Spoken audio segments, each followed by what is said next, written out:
Hello hi నమస్తే welcome back to your own మన ప్రయాణం. సో ఈరోజు మన ఛానల్లో అయితే ఈ రాధాకృష్ణుల విగ్రహాన్ని కలర్ఫుల్గా మార్చిద్దాం అనుకుంటున్నాను ఈ కలర్స్ యూస్ చేసి.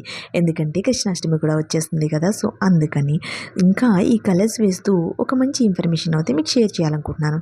అసలు శ్రీకృష్ణుడు పుట్టినరోజుని కృష్ణాష్టమి అని ఎందుకు అంటారో మీకు తెలుసా? సో నాకు తెలిసిన ఒక చిన్న ఇన్ఫర్మేషన్ని ఈ వీడియోలో అయితే మీకు షేర్ చేస్తాను. సో శ్రీకృష్ణుల వారు విష్ణుమూర్తి యొక్క 8వ అవతారం అంటండి. సో సంస్కృతంలో అష్టమి అంటే 8 అని అర్థమంట. అలాగే శ్రీకృష్ణుల వారు దేవికి 8వ సంతానంగా లభించారంట. అలాగే శ్రీకృష్ణుల వారు శ్రావణ మాసంలో వచ్చే కృష్ణపక్షంలో అష్టమి నాడు జన్మించడం వలన శ్రీకృష్ణుల వారి పుట్టినరోజుని కృష్ణాష్టమిగా పిలుస్తారంట. సో ఈ ఇన్ఫర్మేషన్ అయితే మీకు యూజ్ అవుతుందని నేను షేర్ చేస్తున్నాను. సో ఫైనల్గా అవుట్పుట్ అయితే ఈ విధంగా వచ్చేసింది.